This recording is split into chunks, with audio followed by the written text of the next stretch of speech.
네, 아이고, 안녕하십니까. 미국에 계시고 또 한국에 계시는 주님의 재림을 기다리는 우리 한 형제 자매님들 이렇게 말씀으로 또 뵙게 되어서 참 기쁩니다. 또 새로운 한 해를 우리에게 은혜 기간으로 주셔가지고 유예의 기간을 우리가 다시 1년을 받은 셈이니 이 1년 동안 어, 복 많이 받으시기 바랍니다. 저는 오늘 아침에 사실 새해에는 모든 사람들이 새해 인사를 주고받는 내용이 딱 하나 있습니다. 서로 복 많이 받으라는 거 그렇죠? 새해 복 많이 받으세요. 뭐 그런 말씀을 많이 합니다.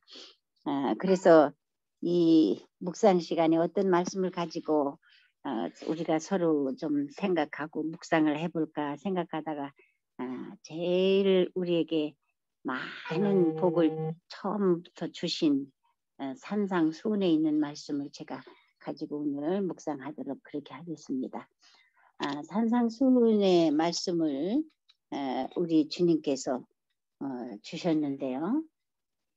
이 산상수훈을 주실 때의 그쪽 배경을 한번 생각을 해보면 물론 제자들을 위해서 주신 말씀이지만은 많은 무리들이 듣는 데서 말씀을 하셨습니다.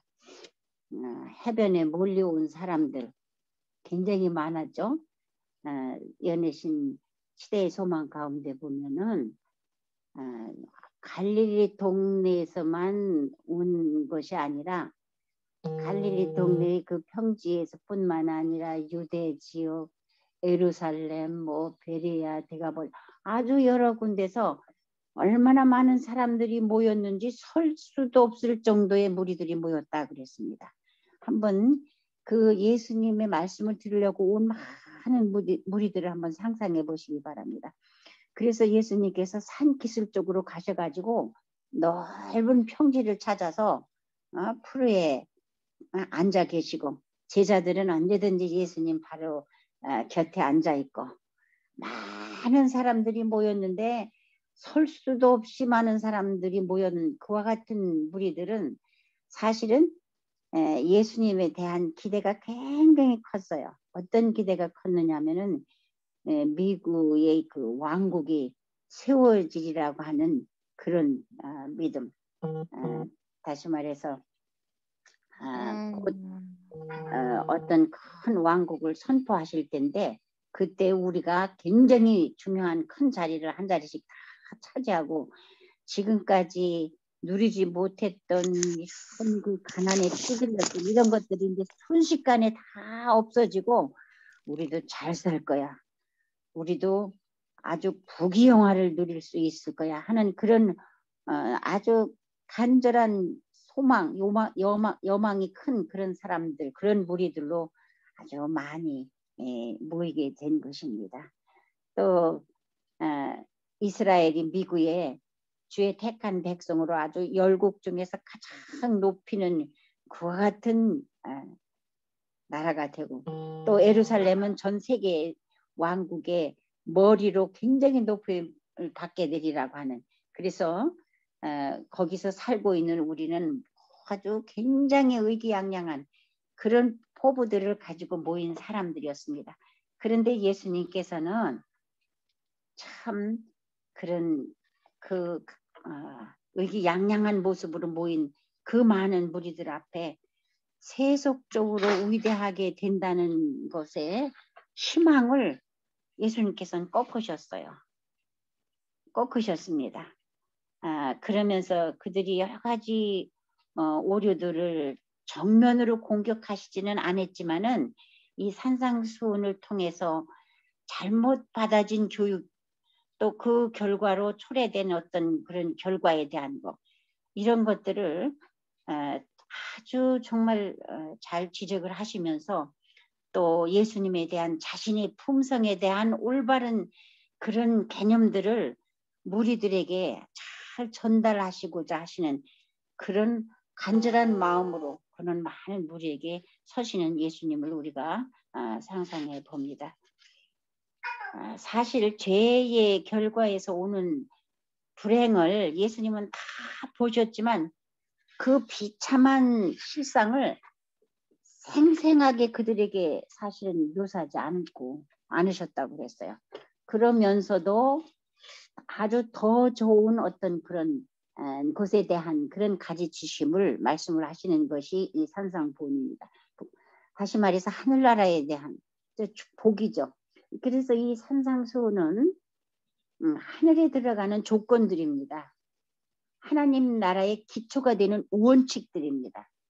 그러니까 우리가 하나님 나라에 들어가기로 원하는 사람들은 하늘나라에 들어가는 조건이라든지 하늘나라의 기초가 되는 원칙들을 알지 못하고는 갈 수가 없는 거죠. 갈 수가 없는 것입니다. 마태복음 5장 3절. 그래서 제일 먼저 산상에서 최초의 말씀은 사실은 다 복이에요. 축복을 주신 말씀입니다. 그래서 이 새 서두에 우리 모두가 다 하나님께서 우리에게 주신 아주 이 충분한 축복들을 다 받는 그와 같은 사람들이면 참 좋겠다 하는 그런 생각으로 사실 이 말씀을 명상하게 됐습니다. 첫째로 심령이 가난한 자는 복이 있나니 천국이 저희 것이며 이렇게 말씀을 하셨습니다. 영적 빈곤을 느끼고 구속의 필요를 느끼는 자, 또 복음이라고 하는 것은 예수님의 그 복음은 모든 부유한 자나 부족한 것이 있는 자나 모두에게 똑같이 제공되는 복음이죠. 근데 영적으로 교만한 자들이 많이 있었습니다. 그들에게만 주어지는 것이 아니라 정말 겸손히 죄를 뉘우치는 자들에게 똑같은 이와 같은 복, 죄를 씻을 수 있도록 열려있는 그와 같은 단 하나의 샘, 마음의 가난한 자 위에서 열려있는 샘이라고 이 시대의 소망은 말씀을 하셨습니다. 우리가 하나님 나라에 들어가는 심령이 가난한 자는 교만한 사람들이 아니죠. 행위로 구원을 얻으려고 노력하는 그 같은 사람들이 아닙니다. 여기 그런 말씀입니다. 시대의 소망 원문에 이런 말씀이 있습니다. 300페이지에 사람이 자신의 연약함을 깨닫고 모든 자부심을 벗어버리고 자신을 하나님께 굴복시키기 전에는 주께서 사람의 회복을 외에 아무것도 하실 수 없다. 하나님께서 하실 수 없는 일이 있습니다. 하실 수 없는 일이 있어요.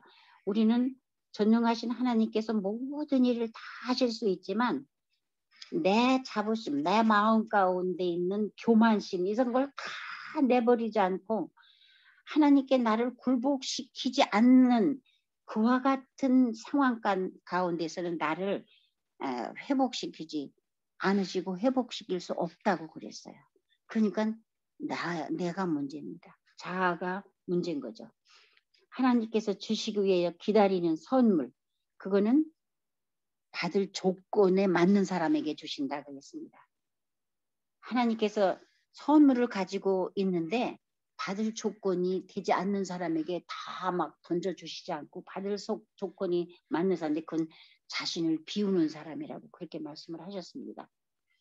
이사야 57장 15절에 지존부상하며 영원히 거하며 거룩하다 이름하는 자가 이같이 말씀하시되 내가 높고 거룩한 곳에 거하며 또한 통회하고 마음이 겸손한 자와 함께 거하나니 이는 겸손한 자의 영을 소송케 하며 통회하는 자의 마음을 소송케 하려 함이라. 예.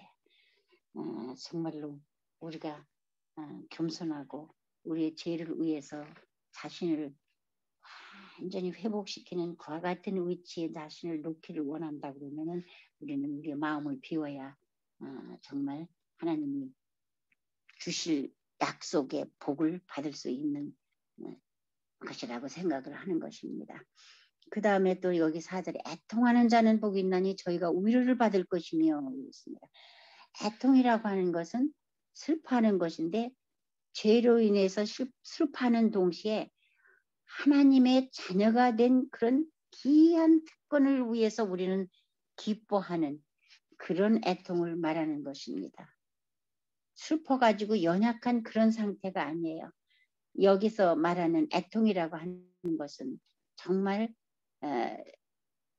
하나님과 동요매는 고리 역할을 할 수 있는 하나님과의 완전한 연합을 위해서 애통하는 심령 속에 생명의 샘이 될 기쁨을 선포할 수 있는 그런 애통, 그런 사람이 하나님께서 예수님께서 복이 있는 사람이고 또 그런 사람은 늘 주님이 주시는 위로 가운데서 살 수 있을 것이라 그렇게 말씀을 하셨습니다. 죄를 지면 결과가 반드시 오죠. 결과는 좋지 않아요. 그렇죠? 그래서 죄의 결과 때문에 슬퍼하는 것이 아니라 정말 가식이 아니라 억지로 하는 겸비가 아니라 진정으로 죄를 슬퍼하는 것은 사실은 성령의 역사의 결과에서 온다고 했어요. 죄 자체를 슬퍼하는 것은 성령의 역사. 그래서 우리는 우리의 마음을 완전히 비우면서 성령이 우리의 마음 가운데 역사하시도록 하는 그와 같은 애통, 그것이 여기서 말하는 진정한 애통입니다. 하나님께서 고난을 통하여 우리 심성 안에 있는 악덕의 근거를 드러내시는 것은 우리가 그분의 은혜를 힘입어 우리의 결함을 극복하도록 하기 위함이다. 이렇게 말씀을 하셨습니다. 그 다음에 온유한 자는 복이 있나니 말씀하셨죠. 온유한 자. 그리스도인의 여기 원문 301페이지 새 소망에 그리스도인의 고결성에 대한 최고의 증거는 자제이다. 그렇게 말씀하셨습니다. 참는 거라는 거죠. 그렇죠? 온유한 자. 내재하는 그리스도의 임대를 갈망하는 심령이 가난한 자. 하나님의 뜻 향기를 최고의 희망으로 삼는 마음에 겸손한 자. 이런 사람들이 넉넉하게 하늘에 들어갈 사람들이라고 증언의 말씀은 분명하게 말씀하셨습니다. 그 다음에 또 우리에게 복을 주셨는데 의에 줄이고 목마른 자 복이 있나니 저희가 배부를 것이며 그렇게 말씀을 하셨습니다. 마음에 예수께서 거하실 여지를 만들어 드리는 자는 그분의 사랑을 깨달은 자만이 할 수 있는 일입니다. 또 성령께서 예수님을 바라보는 자를 돕지 않은 채 절대로 내버려 두지 않으신다고 증언의 말씀하셨습니다. 그래서 우리는 정말로 의에 예수님의 의에 줄이고 목마른 자로서 생활하도록 해야지 될 것입니다. 그리스도께 눈을 고정시킨다면 성령의 역사는 그 영혼이 그리스도의 형상과 같아질 때까지 쉬지 않는 것이다. 그러니까 배부르게 되는 거예요. 의에 배부르는 거예요. 눈을 고정시키기만 하면 절대로 우리가 그리스도의 형상과 같아질 때까지 성령께서 우리와 함께 하신다고 믿습니다. 사랑의 요소가 가득한 자, 또 하늘 사물에 대한 증가된 지식을 매일 얻을 수 있도록 그런 능력을 충만하게 주시는 그와 같은 자로서 우리가 생활을 하라고 말씀을 하셨습니다. 그러면 영적으로 배부른 사람인 거죠. 그 다음에 또 말씀하신 것이 긍휼히 여기는 자는 긍휼히 여김을 받을 것이며 마음이 청결한 자는 하나님을 볼 것이라고 하는 복을 주셨습니다. 긍휼히 여기는 자. 긍휼이라고 하는 것은 좀 자비로운 자를 말하겠죠. 남을 나보다 더 낮게 여기는 겸손한 자. 그러면서 가난과 궁핍에 처한 자를 돌보고자 하는 그런 좀 자비의 마음이 바탕에 늘 가지고 있는 사람, 그런 사람들이 긍휼히 여기는 자의 삶이라 생각이 듭니다. 마음이 청결한 자, 저희가 하나님을 볼 것이라 그랬는데 우리가 때때로 불결한 생각을 하게 되면 심령을 더럽히는 거라고 그랬어요. 그렇게 심령이 더러워지면 또 도덕심도 해치게 되고, 그렇게 되면 우리 마음의 성령의 감화가 소멸된다고 그렇게 말씀하셨습니다. 그렇기 때문에 우리는 늘 마음이 청결한 그와 같은 상태로 살길 간절한 마음으로 구해야 될 것입니다. 또 영적 진리를 분명히 식별하기를 원하는 자는 모든 불결한 말이나 생각을 피해야 한다. 주님은 그렇게 말씀을 하셨습니다. 다시 말해서 여러분과 나는 매일 이 마지막 남은 무리로서 영적 진리를 분명하게 알기를 원하는 사람으로 살고 있기 때문에 불결한 말이나 또 불결한 생각을 우리의 생각 가운데서 다 지워버려 달라고 하나님께 간구해야지 되겠습니다. 그러면서 이기심에 대한 말씀이 사실은 우리가 다 사람이 이기적인 생각을 다 가지고 있잖아요. 다 나부터 생각하고 너무너무 이기적인.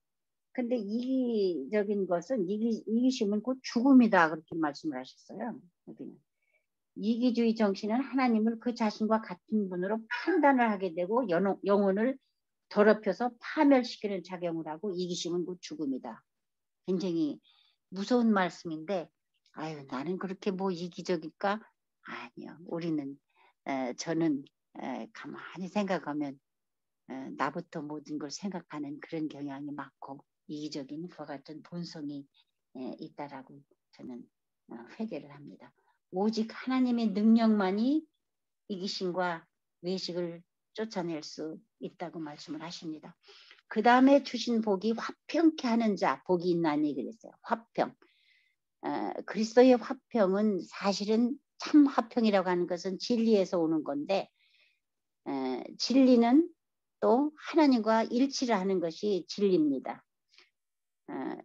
이 증언의 말씀 305페이지에는 참된 화평을 창조하고 영속시킬 수 있는 유일한 능력은 그리스도의 은혜이다. 여러분은 여러분들 가정에서 또 남편에게 혹은 아내에게 자녀들에게 화평을 늘 선사하는 그런 자신들로 살고 계시는지 우리가 우리 자신을 한번 반성하면서 우리 오늘 아침에 예수님이 주시는 이런 축복들을 생각해 보면 은혜가 된다 생각이 됩니다. 의를 위하여 핍박받는 자는 또 복이 있다고 말씀하셨어요. 의를 위하여 핍박을 받는 자는 복이 있나니 천국이 저희 것입니다. 우리의 어려움을 사실은 때때로 큰 축복이 된다고 하는 말씀이 많습니다. 세상은 죄를 사랑하고 의를 미워한다. 이것이 바로 세상이 예수님을 대적한 원인이다. 그리스도의 빛은 그들의 죄를 가리고 있던 암흑을 쓸어버린다. 의를 위하여 성령의 감화에 순종하는 자들은 자신과의 싸움을 시작하는 반면 죄에 집착하는 자들은 진리와 진리의 대표자들에 대하여 싸우고 있는 사람들이다. 그래서 의를 위하여 핍박을 받는 사람들, 무슨 복음을 전하다 순교를 당하는 그런 큰 훌륭한 도둑들을 생각도 할 수 있지만은 내 마음에 나 자신과의 싸움을 하는 과 같은 데서 승리하는 그것이 사실은 의를 위해서 핍박을 받는 사람 중에 하나입니다. 그래서 나는 나 자신과 싸워가지고 이겨야만이 의를 위해서 핍박을 받는데 복을 받을 수 있는 첫째적은 나 자신을 정복하지 못하면 사실은 어찌 다른 사람의 모범이 되게 될 수가 있겠습니까? 그러면서 이 주님께서는 우리에게 너는 세상의 소금이라 너는 세상의 빛이라 이런 말씀을 하십니다. 소금은 방부 역할을 하면서도 소금은 자기 스스로 혼자는 할 수 있는 일이 없습니다.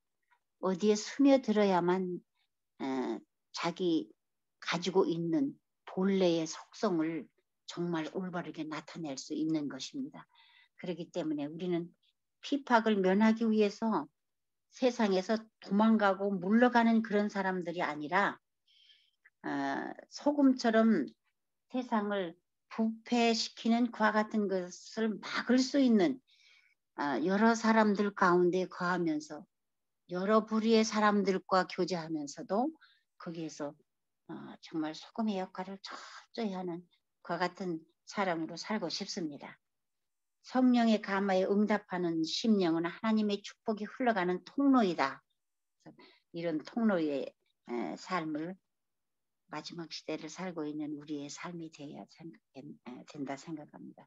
빛이라 그랬죠. 참된 품성은 밖에서 형성되어 장식되는 것이 아니라 속에서 밖으로 발산되는 것이라 그렇게 증언의 말씀 원문 307페이지 말씀하셨습니다. 품성, 참된 품성은 밖에서 형성돼서 장식되는 것이 아니라 속에서 밖으로 발산되는 것이라 그랬어요. 믿음을 공언하면서 종교의 이론을 크게 선전할 수는 있어요. 그렇지만 진리의 말씀을 확산시키는 것은 오직 실제적인 경건뿐이라 그랬습니다. 그래서 우리가 늘 떠드는 괭가리 같은 그와 같은 모양으로 사는 것이 아니라 우리의 믿음을 공언한 그 이상의 실제적인 경건의 모습이 경건의 향기가 우리한테서 흘러나와야 된다고 하는 그런 말씀입니다. 언행일치하는 생애, 또 사람들과 대화를 나눌 때도 조금 나의 마음을 거스르게 하는 어떤 그런 내용이 있다고 할지라도 참고 거룩한 대화, 자제할 수 있는 것, 요동치 않는 그런 아주 성실성, 또 능동적이고 동정이 많은 정신, 또 경건한 부분, 이런 생애가 빛을 세상에 전달하는 그와 같은 삶이라고 증언의 말씀은 우리에게 주십니다.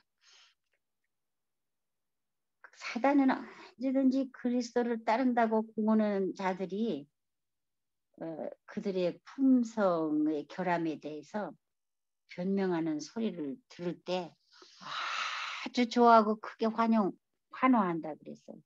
근데 우리는 때때로 살면서 나의 결함에 대해서 아휴 이렇게 본래 타고난 성질을 어떻게 고쳐? 이런 거 사단이 좋아하는 핑계라고 그렇게 말씀을 하셨습니다. 우리가 우리의 자신을 비울 때 우리를 거룩한 수준에까지 하나님과 같은 형상에 이르기까지 성령이 결코 포기하지 않으신다고 그랬잖아요. 우리는 우리의 표준은 굉장히 예수님입니다. 우리의 표준. 나 자신에게 표준을 두면은 아유 타고난 게 그런데 이렇게 생각을 하는 거 그건 안 된다고 그렇게 말씀을 하셨습니다. 그리스도인 품성의 이상은 그리스도와 같이 되는 것이라 그렇게 말씀하셨어요. 같이 되는 거. 그래서 같이 되는 거. 그리스도의 은혜를 힘입어서 사는 그런 생애. 그것이 우리의 품성으로 꼴지어져야지 된다는 말씀이죠. 하나님을 섬기기로 선택한 자들은 다 예수님의 보호 아래 쉬는 자들이고 또 쉬어야지 되면서 우리에게 언약을 다 주셨죠. 언약. 근데 그 언약에 반드시 조건이 있어요. 무조건 다 언약을 다 이루어 주시는 것이 아니라 100% 순종하는 거라. 언약의 조건은 순종이다. 아주 연예실에 정확하게 말씀을 나와 있습니다. 그래서 우리는 매일의 삶 속에서 주께서 우리에게 주시겠다고 약속하신 이런 복을 누리고 살고 있는 백성으로 정말 말씀 그대로 빛과 소금의 역할을 다 하는 매일의 삶이 되도록 매일 기도로 하나님과 교통하는 그와 같은 매일의 삶이 되시기를 간절히 바라면서 오늘 말씀을 마치도록 하겠습니다. 감사합니다. 들어주셔서 감사합니다.